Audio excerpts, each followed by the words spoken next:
지금 무슨 상황 펼쳐지고 있나? 국내 언론 보면 좀 한심해요. 뭐 제블린에 의해서 뭐가 격추되고 뭐가 뭘 파괴하고, 격추는 아니고 파괴했다 그러죠. 무슨 뭐 장갑차를 파괴했고 뭘 파괴했고, 우크라이나인들이 영웅적으로 싸우고 있고.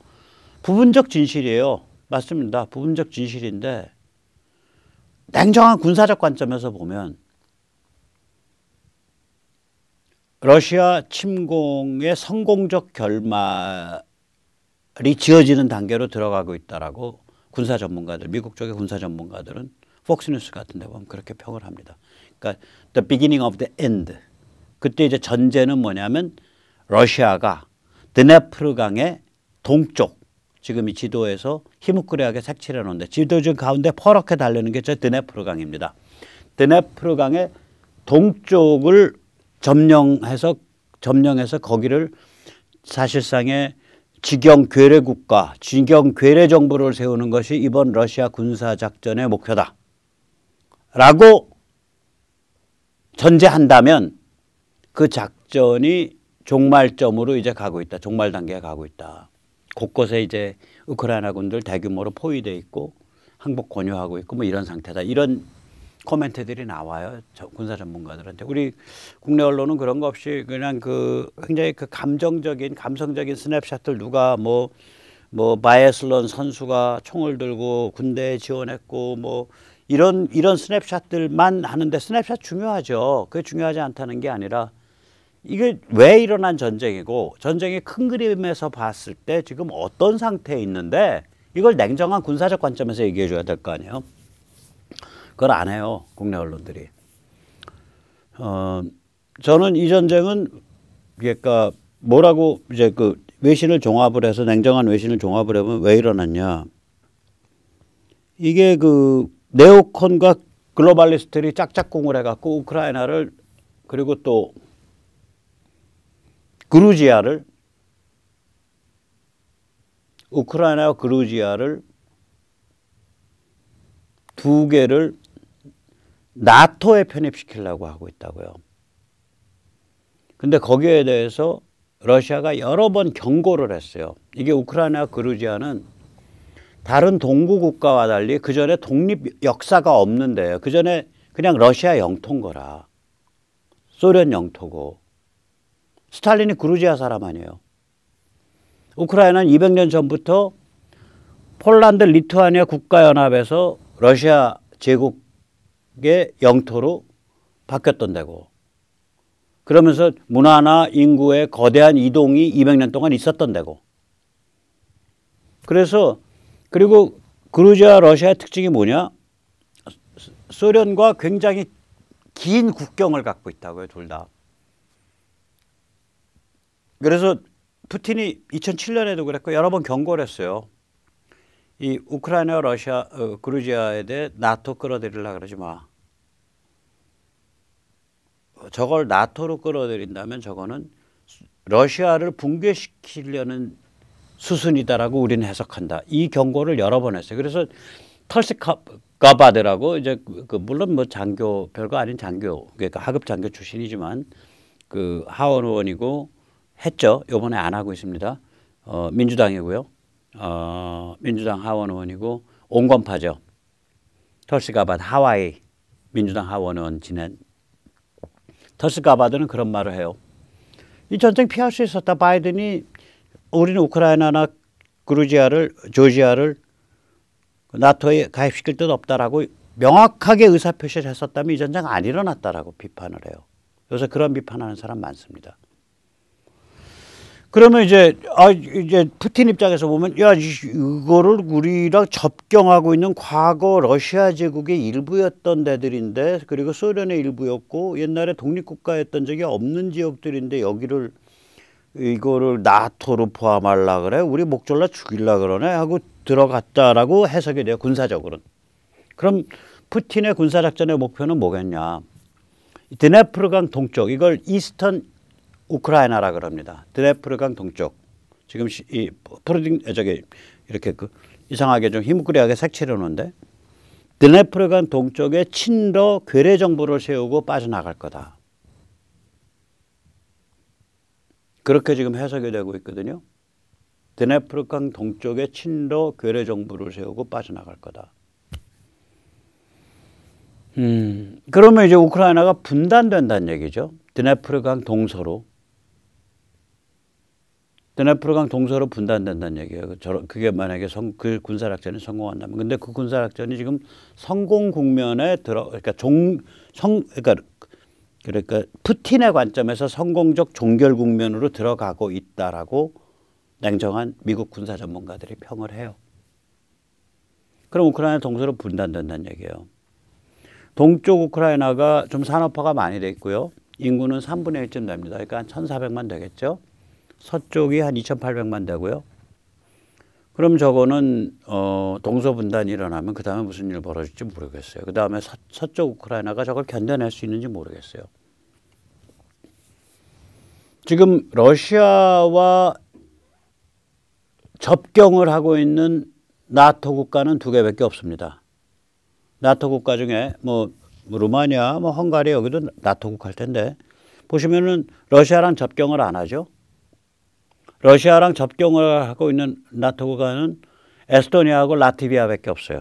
발틱 3국 중에 그 제일 그 동북 쪽 끝에 붙어 있는 게 그러니까 서쪽서부터 리투아니아, 라트비아, 에스토니아거든요. 그 중에 라트비아랑 에스토니아가 러시아 접경인데 그거는 일단 국경선이 짧아요. 접경을 하더라도 나라 자체가 워낙 작으니까 뭐 에스토니아, 라트비아 뭐 나라 자체가 뭐 경상북도 뭐 이 정도 사이즈들, 경상남북도 합친 거 이런 사이즈 정도에 지나지 않거든요.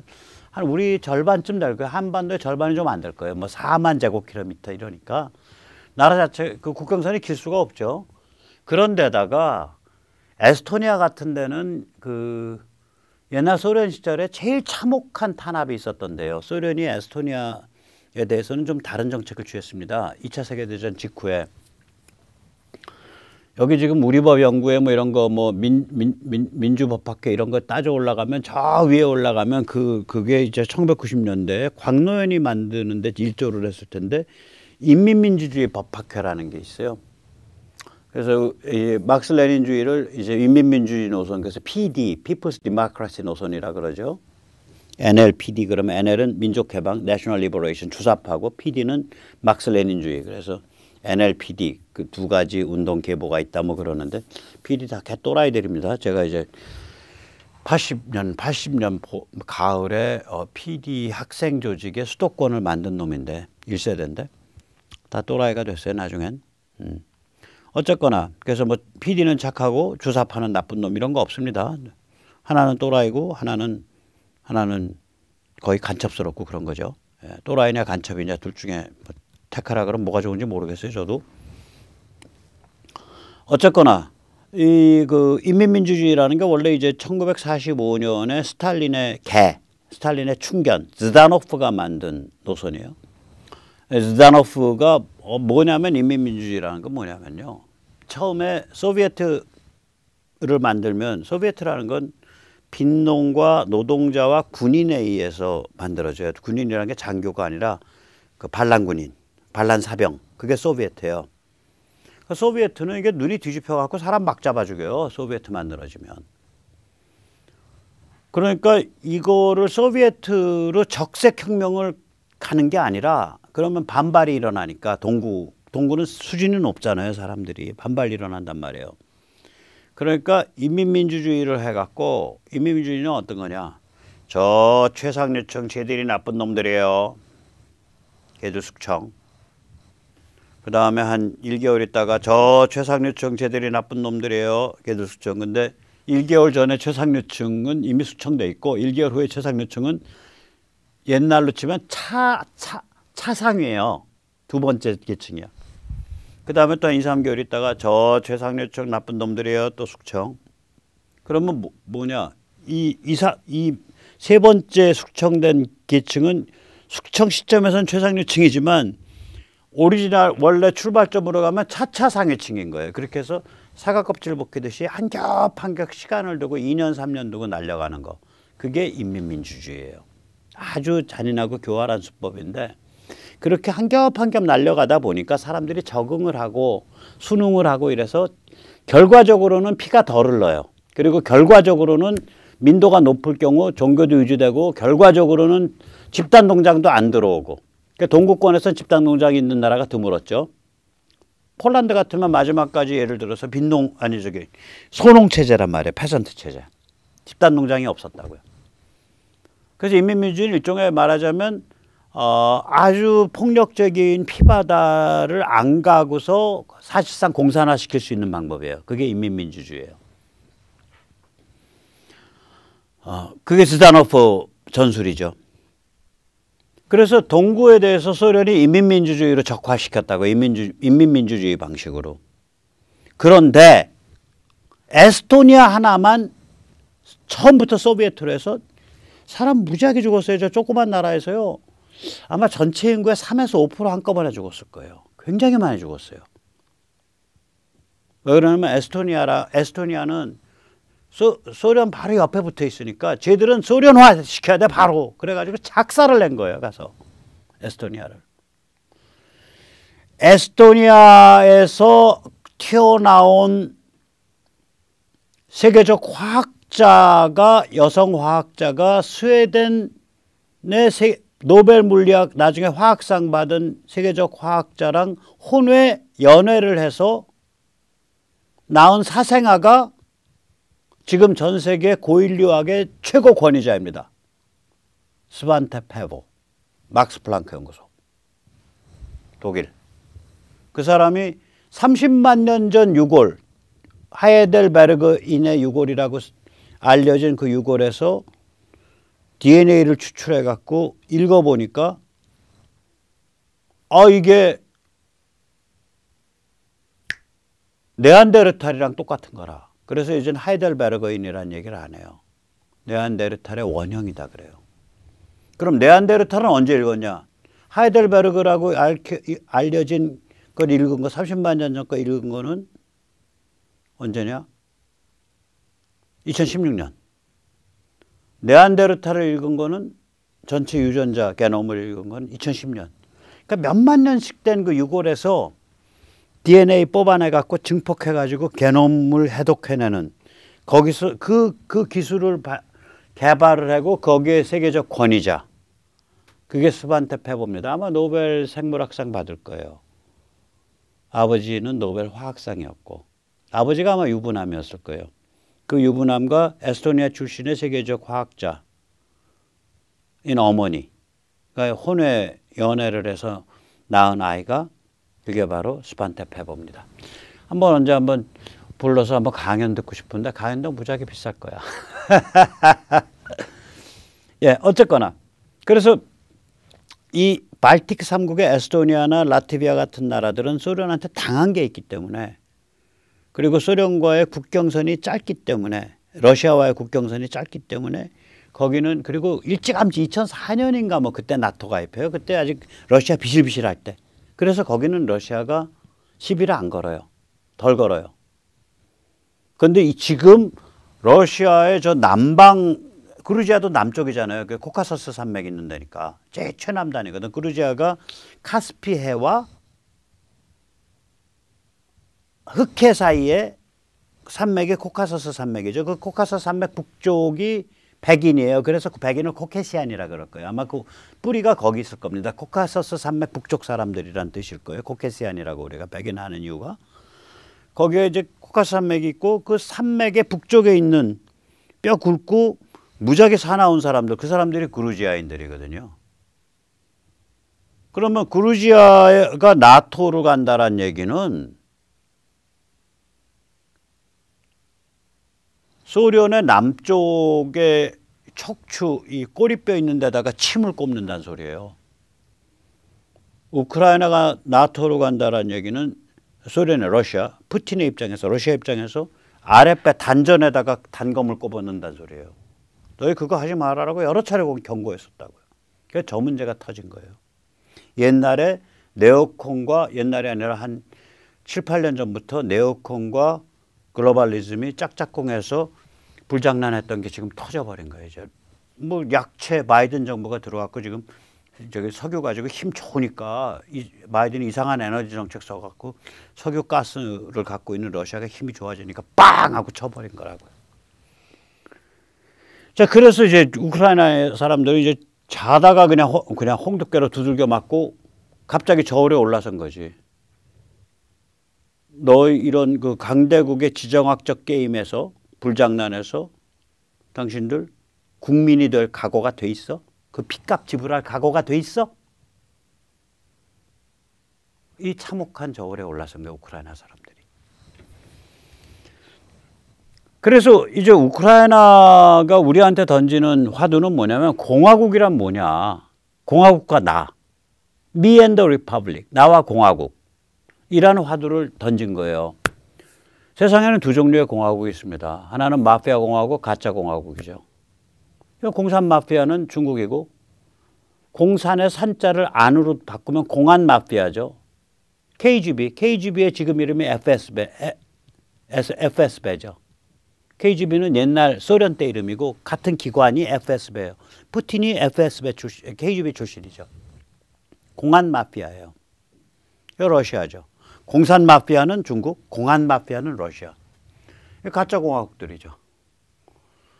진짜 공화국 있죠. 자유공화국. 자유롭고 독립적 개인들의 나라.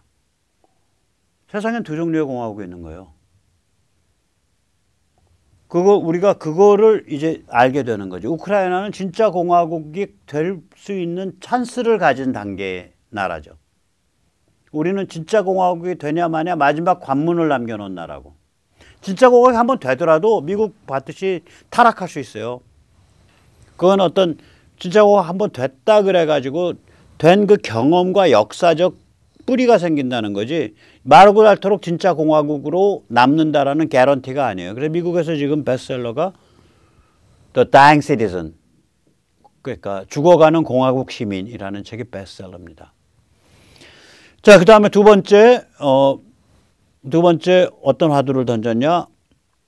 1990년경 소련 동구 붕괴 이후 미국과 자유세계가 이게 혼란돼 있구나라는 게 다 밝혀진 거예요. 그러면 우크라이나 문제의 뿌리를 보다 보면 글로벌리즘이 나오고 네오콘이 나와요. 저는 글로벌 초상류층, 글로벌 슈퍼 엘리트 이들이 욕심을 낸 거죠. 이들은 스스로 글로벌 주요 2의 당사자라고 부릅니다. 글로벌 스테이크홀더. 이거는 세계 경제 포럼에서 자기들을 그렇게 부르는 거예요. 그럼 자기들을 글로벌 주요 2의 당사자라고 부르면 저는 뭐냐? 그 사람들 용어로는 글로벌 사소 2의 당사자죠. 혹은 글로벌 의미 없는 2의 당사자죠. 쟤들이 자기들을 그렇게 불러요. 그러니까 글로벌 문제를 글로벌 주요 2의 당사자가 독점해서 결정하겠다 이거요. 당당하게 얘기합니다. 저렇게 딱 불러요. 글로벌 스테이크홀더.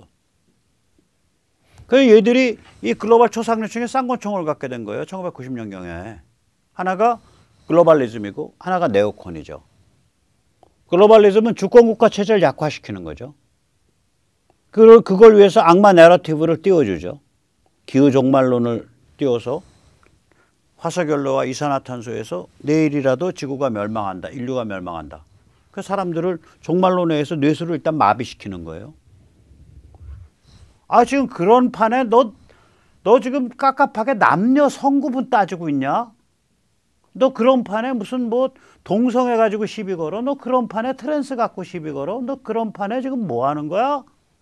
야, 내일 모레도 지구가 멸망해 임마. 무한젠더죠.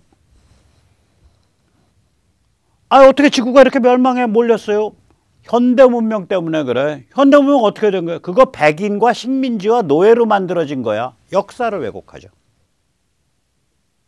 기후종말론, 무한젠더, 역사 왜곡. 이거 누가 띄워준 거냐? 글로벌 초상류층이 띄워준 거예요. 왜냐면 그렇게 해야 사람들 정신이 망가지고 도덕이 망가지고 풍습이 망가져야 미국과 자유세계의 주권국가 체제, 공화국이 흔들거리니까. 그래야 자기들이 세계를 조물락거릴 수 있으니까. 그래도 되지. 왜냐하면 생사를 다투던 소련과 공산체제가 없어졌으니까. 이제 자기들이 맘 놓고 퍼질러서 개판 칠 수 있다 이거죠. 글로벌 초상류층이 개판 치기로 작정한 거예요. 1990년대부터. 그때 글로벌리즘 나왔고 그때 네오콘 나옵니다. 네오콘은 뭐냐? 미국을 내세워서 세계를 평정하겠다 이거예요. 다시 말하자면 해체가 필요할 땐 글로벌리즘, 폭력이 필요할 땐 네오콘.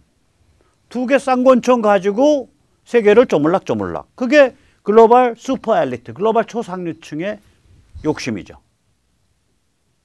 네오콘은 어떤 세계관이냐?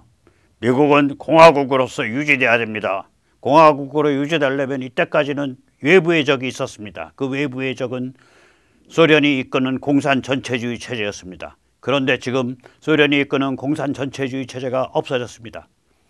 이에 따라서 미국의 공화국으로서 유지될 수 있냐 없냐 참으로 절체절명의 그러한 위기가 닥치게 됐습니다. 이제 미국이 위대해져야 됩니다. 미국이 세계 경찰 노릇을 해야 됩니다. 그래서 미국의 강력한 정신을 바탕으로 전 세계에 걸쳐서 영구적으로 전쟁 상태를 지속하는 세계 경찰 국가가 돼야 됩니다. 그때 우리 미국인들은 위대한 국민으로 태어나서 뭉칠 수 있습니다. 이게 네오콘이에요. 저게 만들어서야 하는 말이 아니라 네오콘의 책에, 자기들 책에 나오는 얘기예요. 저게 글로벌 초상류층의 두 개의 무기죠. 폭력 써야 될 때는 네오콘, 아버지 부시, 아들 부시. 해체해야 될 때는 글로벌리즘, 민주당, 클린턴, 오바마, 힐러리, 바이든. 이거 번갈아서 그러다가 트럼프 때 판이 엎어져 버려서 네오콘이 깨갱하고 돌아가시니까 당연히 이쪽 그 글로벌리즘도 깨갱하고 돌아가시게 되지. 거기다가 글로벌리즘의 파트너인 중국이 개겨버리니까 글로벌리즘이 이제 갈 곳이 없는 거죠. 자, 그래서 마지막으로 야 이제 다시 진짜 공화국으로 가자. 이런 화두를 우리가 다시 한번 우크라이나 때문에 생각하게 되는 거죠. 공화국이 언제 만들어지지? 그 공화국을 내가 정말 목숨 바쳐서 사랑할 만한 거야? 내가 사랑하고 싶어 하는 거야? 공화국과 나는 어떤 관계지? 이런 화두를 가지게 되는 거예요. 저 우연히 만들어진 나라에 참으로 풍요한 나라인데 우연히 만들어진 거예요. 불과 한 30년 전에. 그랬다가 불과 한 8, 9년 전에 친러 국가에서 친서방 국가로 갑자기 바뀌고 마이단 혁명에 의해서. 그때 그 혁명이 일어날 때 네오콘과 글로벌리스트들이 뒤에서 많이 작업을 했고 그건 사실이에요. 그 다음에 친서방 국가 된 다음에 뭐 나토 가입하냐 마냐 해서 가입을 약속을 했어요. 미국이랑 서방 측이. 그 상태에서 푸틴이 힘잡으니까 빵 하고 들어간 거예요. 저게. 그러니까 이제 우크라이나 사는 사람들의 관점에서는 우리가 친서방 반러 성향의 자유공화국을 지향하는 그러한 국가를 만들 수 있냐 없냐라는 저울에 그냥 갑자기 올라선 거라고요. 그래서 저 위기를 만약에 슬기롭게 넘어갈 수 있다면 용감하게 굉장히 위대한 나라가 태어날 거고요. 근데 너무 사정이 복잡하고 지금 저 동부 우크라이나, 이스턴 우크라이나에서 이번 사태 터지기 전에 그 러시아와 합병 어떻게 생각하세요? 라 그러면 많은 데서 30%, 작은 데서는 한 15%가 합병해야 된다 그래요. 그러니까 이미 러시아 동조 세력이 있는 거라. 그 괴뢰국가 만들어 놓고 러시아인들 집단 이주시키고 그다음에 이거 러시아야. 러시아랑 합병 결정했어. 이러버리면 끝나잖아. 굉장히 이상해진 거예요. 상황이. 내내 불씨가 될 거예요. 저거. 비극적인 일입니다. 그래서 우크라이나 사태가 증명한 6가지 명제가 있습니다. 우선 첫째, 세계경찰 네오콘은 죽었죠. 둘째, 글로벌리즘은 무기력하죠. 말만 번들어해요. 폴란드가 저거 느끼고 야 비행기 띄워갖고 우크라이나 도와줄게 그러니까 미국에서 말렸어요. 지금 러시아도 비행기를 잘 안 쓰죠. 비행기를 쓰기 시작하면 에스컬레이트 되니까 말리고 있다고요. 그러니까 지금 바이든 정책을 보면 러시아 좀 골탕 먹이는 제재는 하지만 결국 그 이스턴 우크라이나 드네프르강 동쪽 지역에 친러 괴뢰 정부가 들어서는 것을 용인할 수밖에 없는 그런 방식으로 가고 있다라고 보여요. 세 번째, 진짜 공화국을 못 만들면 가짜 공화국, 마피아 공화국, 러시아 중국에게 짓밟힌다. 오히려 교훈이죠. 네 번째, 미국과 서방 선진국 안에서도 진짜 공화국을 지향하는 흐름, 보수 공화주의가 앞으로 강화될 것이다. 당연히죠. 이미 글로벌리즘 원래 망했는데, 네오콘은 이미 죽어 자빠졌고 원래 망했는데 이 뭐 아프간 터지고 이런 거 터지고 그러면 이제 글로벌리즘의 친중 시나리오는 다 깨졌고 이미 중국에서 깨졌고 이제 글로벌리즘의 세계 전략 시나리오도 이번에 다 깨져버리는 거예요. 다섯 번째, 앞으로 글로벌 시스템은 진짜 공화국들 사이의 네트워크로 운영돼야 된다. 뭐 윤석열 후보 말에 의하면 가치를 공유하는 나라들끼리 돈독한 관계를 발전시켜서 세계 질서를 안정시켜야 된다. 뭐 다섯 번째 얘기 그거죠. 여섯 번째, 글로벌리즘의 악마 내러티브를 작살내야 돼요. 왜냐? 이거는 기후 정신의 전쟁이니까. 우리가 지식인들은 또 우리 유튜버 하는 사람들이 악마 내러티브를 작살내야 됩니다. 기후 종말론. 아니 이산화탄소와 화석연료에 의해서 그 기온이 좀 올라가는 거야? 그럼 옛날에 이산화탄소 이렇게 화석연료에 의해서 이산화탄소 안 뗐을 때도 기온이 막 춤췄는데 10만 년 주기로. 이건 왜 그래? 지구와 태양 사이의 관계라든지 천체에 의해서 그런 거 아니야? 근본 원인은? 옛날에도 기온이 올라가면 이산화탄소가 늘었어. 그러니까 인과관계가 뭔가 천체 운행에 의해서 기온이 올라가서 이산화탄소가 느는 그런 측면이 있는지도 몰라. 어느 시나리오가 맞는지 아직 증명이 안 돼 있는 거예요, 상태가. 이게. 전적으로 전부 화석연료, 이산화탄소. 저는 공해 저감은 찬성이에요. 이산화탄소는 공해가 아니잖아요. 이산화탄소는 식물이 사용하는 식물의 식량 아니에요. 식물의 식량이 이산화탄소예요. 식물의 몸체는 탄소 덩어리고 이산화탄소에서 뽑아낸. 그래서 우리가 좀 고민 좀 해봐야 된다니까요, 이거. 그 무한 젠더 이념, 역사 왜곡, 이거 우리 작살내야 돼요. 정신의 싸움에서 이겨야지. 이 6가지 교훈을 우리가 얻을 수 있습니다. 자, 그래서 윤석열 정부 아래 우리 시민의 과제가 있습니다. 오늘도 낮에 누구 만나서 얘기를 했는데, 글쎄요, 저는 윤석열 후보가 이제 당선될 가능성이 굉장히 높다고 보는데, 뭐 당선되고 나서 시민 쪽 신경 쓰겠나 저 사람? 또 신경 쓴들 뭐 어떻게 해볼 도리도 없고, 또 신경 쓴들 시민 쪽에 대한 무슨 뭐 어떤 그 과업을 구상할 수 있는 인생 경험이 없어요. 서울대 나왔죠. 사시 구수했죠. 사시한 다음에 검찰을 했죠. 제가 오늘도 누가당 밥 먹으면서 얘기했어요. 야, 검찰청 가봐. 발길에 차이는 게 명문대 나와가지고 사법고시 본 애들이야. 한 명씩 끄집어내서 그냥, 야, 너 IQ 얼마야? 그러면 기본이 아마 130 될 거야. 좀 머리 좋으면 140 넘어갈 거고. 이런 사람들을 공짜로 부려. 거기는 그냥 야 와봐 해서 막 공짜로 부리는 그런 조직이야. 그런 조직에서 평생 산 사람이 정말 제한된 조건에서 아등바등 해가지고 뭔가 일가를 이루고 그걸 발전시켜가고 거기에서 승부를 내야 되는 이런 그 일상생활에 땀 흘려서 사는 이런 것들을, 그런 뭔가 메이크하는 거를 경험해 본 적 있겠어? 내가 그렇게 물었어요.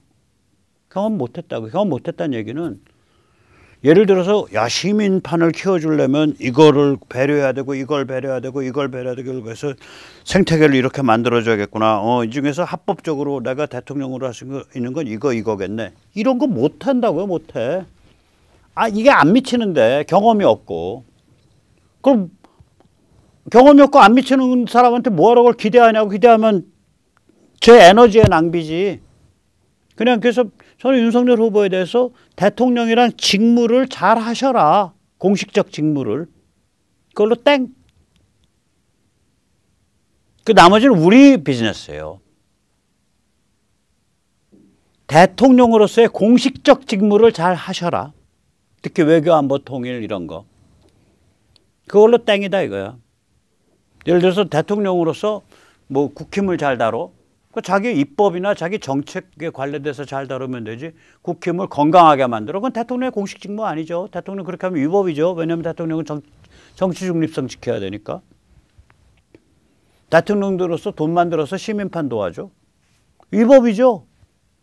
그럼 뭐하러 해 그런 거. 도와줘서 제대로 도와주면은 위법 좀 하세요라고 뭐 혹은 뭐 이렇게 비벼보겠는데, 경험이 없는 사람한테 그거 하라 그러면 돈 만들어서 쏘면 엉뚱한 데다가 쏘갖고 문제 더 판 어지럽힌다고. 안 하시는 게 좋아. 대통령으로서의 공식적 직무만 열심히 제대로 하세요. 그걸로 만족합니다. 그걸로 감지덕지합니다. 땡. 정치 혁신, 정당 혁신, 대통령 공식 직무 아니니까 하지 마세요. 땡.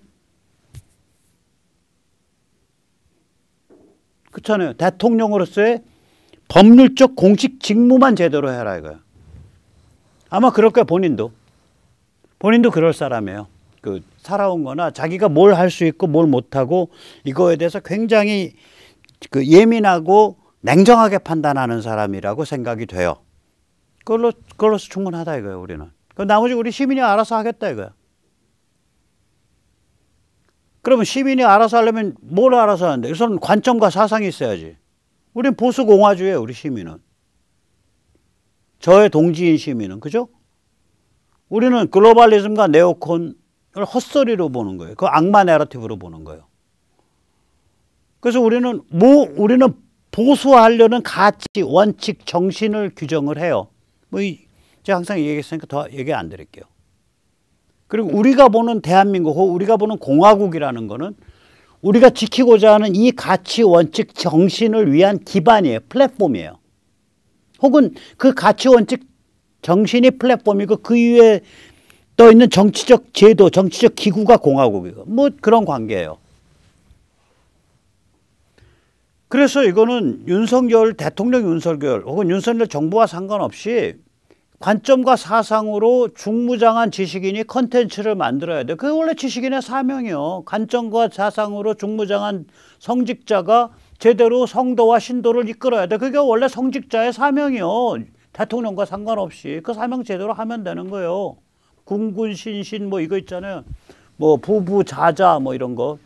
임금은 임금답고 신하는 신하답고 뭐 어쩌고 저쩌고 그거 바꿔서 말하면 대대 민민 대통령은 대통령답고 우리 민초는 민초답고 지식인은 지식인답고 성직자는 성직자답고 그러면 돼요.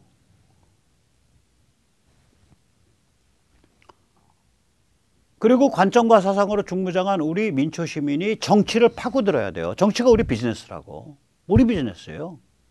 그래서 관점과 사상을 깃발로 세우고 조직과 캠페인이 왼발 오른발입니다. 조직을 만들었으면 캠페인을 벌리고 캠페인을 통해서 조직을 강화하고 강화된 조직으로 더 큰 캠페인 벌리고 조직 캠페인 이게 왼발 오른발이에요. 이게.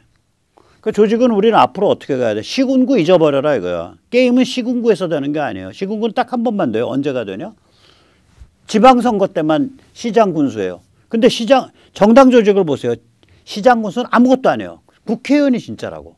그럼 우리 조직은 항상 국회의원 선거고 국선을 위주로 생각해야 돼요. 그리고 국선에 가면 좋은 게 뭐냐. 국선은 인구 20만 이짝저짝이에요. 규모가 항상 일정해. 시군군 들쑥날쑥해요. 아산시 엄청 크잖아요. 청주시 엄청 크잖아. 광역 가면 더 크죠. 서울특별시 거의 국가급이죠. 국회의원 선거구로 봐야 돼 이제는 게임을. 그럼 전국 251개예요. 그 다음엔 국회의원 선거구 아래 저것도 규모가 상당히 일정해요. 행정동 베이스로 봐야 돼요. 저게 3,578개인가 돼요.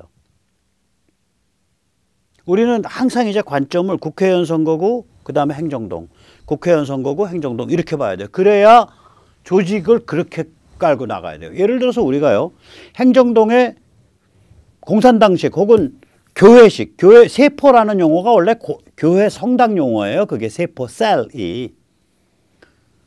그러면 3명이 세포를 만들 수 있다. 괜찮은 사람 3명이. 그래서 행정동마다 세포가 3명씩, 3명짜리 세포가 하나씩 있다. 그러면 전국에 10,000명이에요. 그 다음에 국선이 되면 예를 들어 10명이 돼야 국선의 그 운영체다 그러면은 2,500명, 12,500명 됐네. 우리가 관점과 사상으로 중무장돼 있고 사회생활을 원활하게 풀어가고 인간관계를 풀어갈 수 있는 그런 사람으로 동지적 관계에서 한 2,500명 근데 저 바쁠 수 있으니까 그거에 두세 배인 25,000명 혹은 40,000명쯤 모이면 게임 끝난다요. 이거 게임 끝나요. 그런 사람들이 어떻게 배출될 수 있냐예요. 핵심은. 그래서 그런 조직이 그 방향을 향해서 성장해 나가고 조직의 성장에 맞춰서 캠페인이 나가고 캠페인 조직 이렇게 가는 거예요. 이게 게임이. 그리고 캠페인은 뭐냐? 선거 창관 감시. 오케이. 윤석열 후보는 뭐 사전투표 하자고. 그거 윤 후보 당신 얘기고 우린 사전투표 싫어해. 우리는 본방사수파야. 본방사수파. 본투표 사수하겠다 우리는. 그건 당신 스토리고 우린 그렇게 안 봐. 우린 그 제도 마음에 안 들어. 그러니까 피치 못할 사정이 있는 사람, 뭐 원격지 근무자, 원격지 유학자 이런 분들 또 당일날 피치 못할 사정이 있는 사람들은 사전투표 하셔라.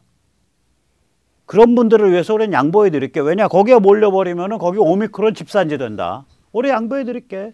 피치 못할 사정 있으시면 가서 하셔라. 또 사전투표 좋다고 믿으면 가서 하셔라. 양보해 드릴게. 근데 우리 입맛은 아니다. 우리 입맛은 오히려 사전투표 위험하니까 가서 지켜야겠다. 또 본투표도 시민이 당연히 참관 감시해야 되니까 가서 지켜야겠다. 우리 입맛은 그거죠. 그래서 선거 참관 감시하고 선거제도 혁신. 제가 책을 지금 하나 쓰려고 합니다.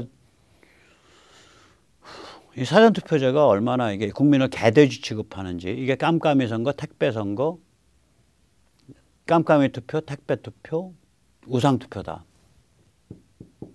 그 다음에 교육감 선거, 학교 운영위 참여 15,000개 전국 초중고가. 그리고 나서 이렇게 힘이 모이면 뭘 해야 돼요? 꼴보기 싫은 자들 날려버려야지. 이준석이가 뭐 예를 들어서 어디 지역구 받아서 나와? 대학만 뛰어갖고 이준석 낙선시켜버려야죠. 하태경이 2024년 낙선시켜버려야죠. 이준석이 낙선시켜버려야죠. 안철수 글쎄요 좀 하는 거 봐서 이쁘면 그냥 옅바로 두고 저 속속일 것 같으면 낙선시켜버려야죠. 그래서 딱 타겟팅해서 또 저쪽에도 많잖아. 뭐 안민석 뭐 누구 뭐 속썩이 저쪽은 대부분 속썩이는 친구들이니까 다 낙선시켜야지. 그거 속관액이죠. 그리고 지지해서 메이크해주고 남 좋은 일 열심히 하고 살면 돼요. 남 좋은 일 하자. 그게 저희의 모토입니다. 저희 공화시민운동의 모토는 남 좋은 일 하자예요. 남 좋은 일 하자. 그게 저희 보람이에요. 자, 오늘 그럼 여기까지 모시겠습니다. 감사합니다.